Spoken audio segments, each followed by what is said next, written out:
first that aren't related to the website issue at all, as I hopelessly try and get the website stuff up. Let's just do this. Okay, thanks. The first is I ran for office for the first time 2 years ago, so I really don't quite feel qualified to wear this blue name badge, but apparently I'm experienced. I can say that it was probably the most rewarding thing I've done in quite some time. It surprised me a lot, and I had a lot of fun doing it. The only complaint I had from people who knew me is that I didn't tell them that I was running for office and I got in trouble. But overall, people are very encouraged by, they're very excited to know someone who's actually running for office. Sure, just turn it off. So I really recommend you do it, and the paperwork and all that stuff is very easy to fill out. It should not be something to keep you from running. It looks really hard, but I managed to do it, and I'm not that smart with this sort of stuff. And the second thing, I think just the overall message of today should be, let's just try and be good citizens. And I don't think, you necessarily have to be elected to Congress, but to be active within your local community, serve on a board, and just, find a role that you may like to play. It may not be as an office holder, but just to care about what's going on and be a good citizen. I think that's sort of the general theme for today. 2 years ago, in 2006, we ran the Libertarian Party of West Michigan set up subdomains for our website. It didn't cost any extra money for our candidates. And this is an example of my website, which I hadn't looked at for about 2 years now, till today. I ran as a University of Michigan Board of Regents, and you can see this is what the page looks like. And so when we're offering for this year is the same websites. It's a basic template. It will have your name along the top. It will have the office. Yes. Is there a way you can have that image enlarged? I have no idea. I can maybe move it back. Earlier, I swear it. Yeah, there you go. Yeah. It seems to be a kind of a little blurrier, but so I've logged into this, and so as a candidate, you will have access to creating. You won't be able to change the banner at the top, which is your name, the office you're looking for. But it will have the basic tabs, and you can see there's a tab here. There's home. This is your basic home page. It looks a little different right now because I'm logged in, so I can edit things if I wanted to. But this is just my final page. I just edited it so that it had a thank you page for people who voted for me. And then it'll have an about me, a why vote for me, and these are basic tabs, templates that we have set up, so that you can say basically, the common question is, why vote for Libertarian because you have no chance of winning. Get involved, template, contact me, and then anything else you want to do. It's fairly easy to manipulate this website. You also have the sidebar out here to the side. It'll have your picture. You can set up an email address. You can put any other links underneath that you want. A link to our local affiliate, a link to the state party, national party. This is actually a video that I liked and I put on my website. It also has all kinds of other capabilities that most people won't utilize, calendars of events, speaking engagements, those sorts of things. But there are certainly things you can do if you want later. I have no idea what just happened. But yeah. In general, it's a very easy site. For $25, the person who set them up before, Steve Van Til, is the one who was going to help create the banner at the top, which is the thing that I can do. I took one course in Fortran back in college. I have no computer skills at all, but I could manage to manipulate this thing. So if I can do it, anyone can. There's actually a video course that's on the main site when you log in initially, so it's a tutorial that basically walks you through the entire setup for the website. And Steve would be on call and available to answer any questions like your pictures now does not crop properly or those sorts of things. If you want a credible campaign and spend almost no money, this is an excellent opportunity to do that just by having a website. And I did get questions from voters. Sometimes they're a little strange, but there are definitely some people who are out there looking at those things. And so it's worth doing, and like I said, the fee is basically nominal. And this site will actually probably be active 2 years later if you wanted to run for the same thing. If you've ever heard Barb Gouchaw speak, I mean, just absolutely fabulous when she talks about fundraising. But when I contacted her, she gave me some tips to relate to you, and so I hope I can do her justice. I hope I can do her justice because in my campaign, she was one of my campaign managers, and in the city council election, as was mentioned before, I got paid $8,000 a year, and yet the campaign we raised $15,000. So it was a very, very successful campaign. And also, I don't know if I mentioned it before, but I ran as a paper candidate before well, not a paper candidate. When I first joined the Libertarian Party in 2001. All right, our last presentation of the day, Mr. Bowman.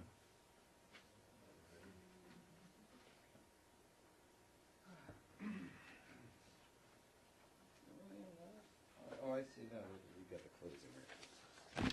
Okay, well, that was quite a hard act to follow. A lot of great speakers today, and good information. Can you hear me? Oh, you can't hear me yet? This thing's maxed out? It's not even on. Oh.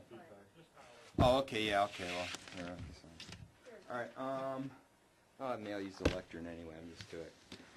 Yeah, basically, I'm up here because some people wanted some of my insights, having been a volunteer for the Ron Paul campaign, and what libertarians could learn from the Ron Paul campaign, and basically how the party should respond. Now, the party was already in a bit of a quagmire when Ron Paul ran, because a lot of people wanted to come out supporting him, but at the same time, there was an issue with supporting a candidate of another political party when we are indeed a political party, and therefore, in a sense, it's a conflict of interest. Furthermore, in general, the party tends to abstain from supporting any particular candidate apart from when the formal process for doing that occurs, which is through nominations at a convention, that we're to remain neutral, even with candidates running as libertarians. However, there is something that could not be neglected, and that is the fact that there was a person out there running for office, and when he wasn't using the L word, other people were. Reporters were constantly, whether he was in there, being the Republican candidate, reporters kept calling him a libertarian, or saying, hey, I'm kind of a libertarian myself, and saying all this. Well, for years we've been trying to get the L word out there on radio and television and so forth, and being completely ignored. And so that was something refreshing. Is it just, finally the word is getting out there. It's small L, but it's getting out there.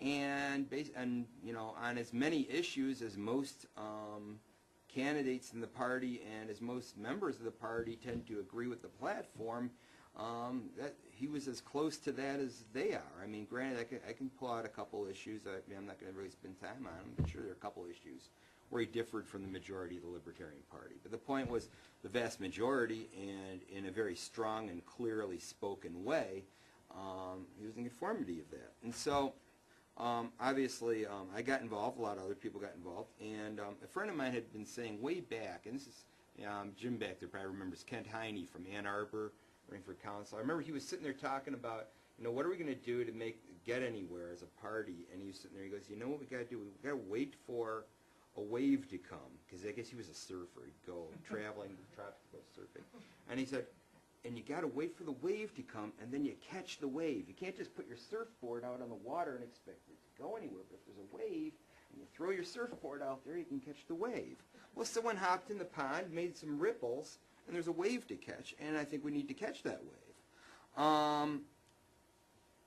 Now, a few things I noticed, and I made some notes here, so I got, I only got a few more minutes, so I'll try to summarize here. But few things we learned. First of all, what we learned is people are receptive to the libertarian message. They just need a good messenger. We need to continue to make the message bigger than us as well. He frequently, modestly stepped back, and and of course it's very easy to get a bit full of oneself if you guys see your name plastered everywhere and people shouting it, and it's hanging on blimps floating around and all.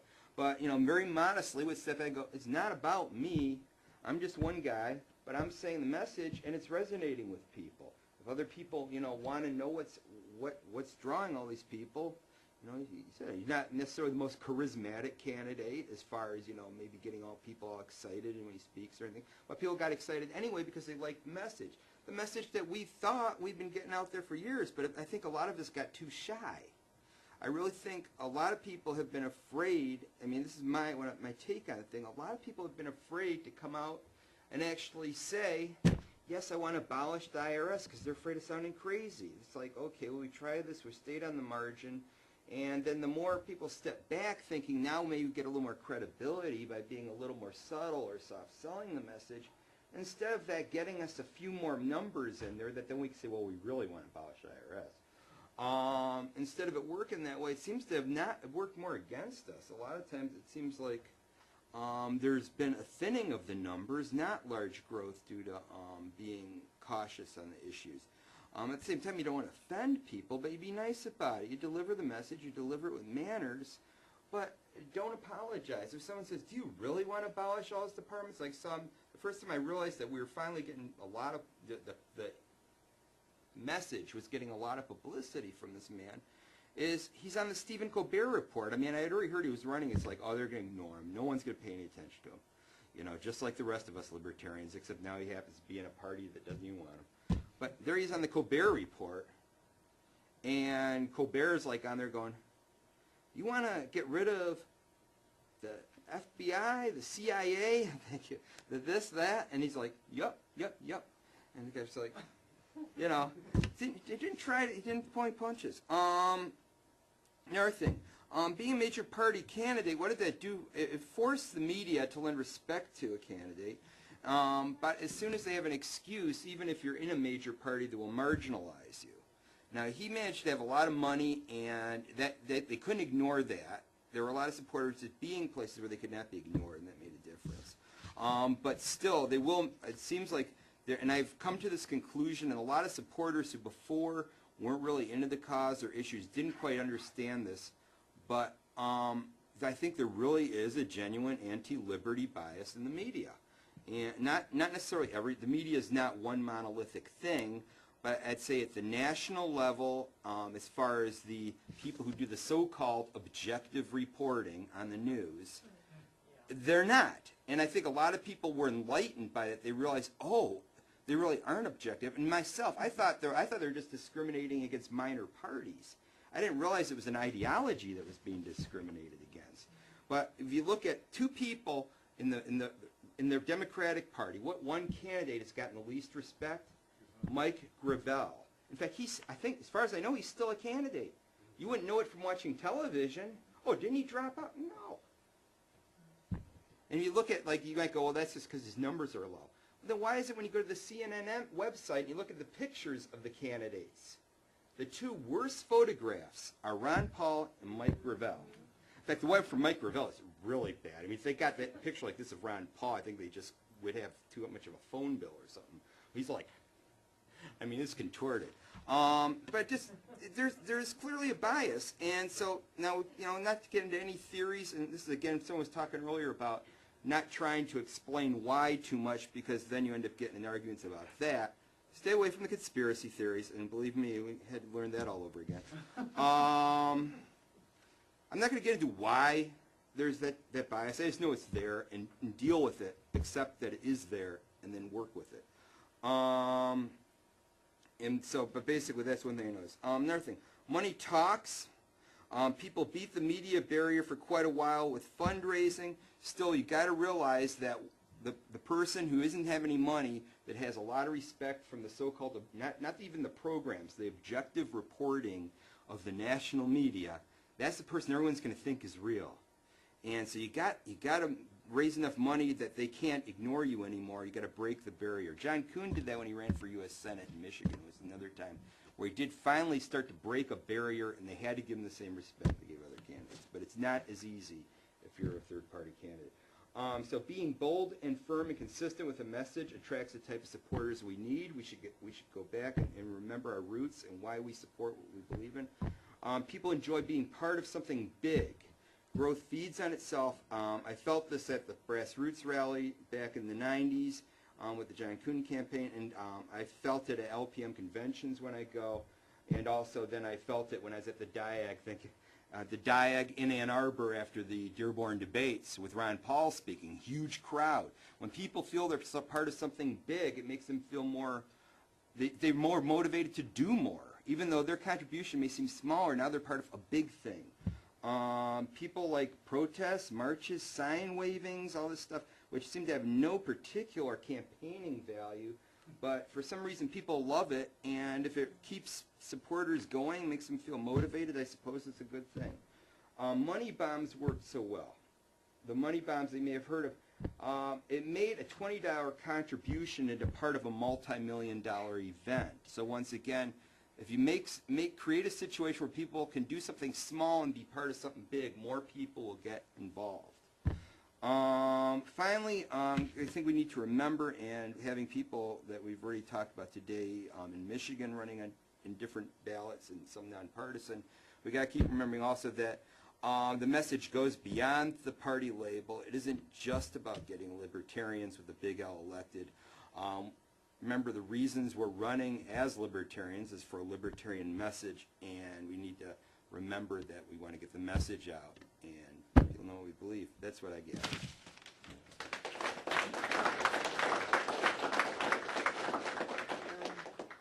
Greg, you did a truly spectacular conference here.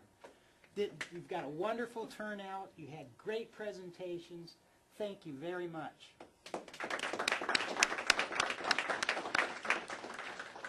And I'd like to remind everyone that the purpose of this conference is that the Libertarian Party of Michigan exists to run candidates. For heaven's sakes, we've given you the tools here to be a candidate. Contact Eric, contact me for any sort of questions or support you want for your campaign, and we'll try and put you in touch with the right people. And for heaven's sake, sign on the dotted line. Fill out the forms. Be our candidate.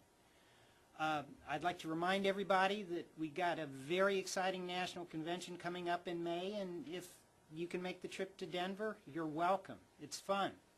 And our state convention is on June 7, and that's the time to come and get your nomination formalized as the Libertarian candidate. Thank you very much for coming out in the weather today.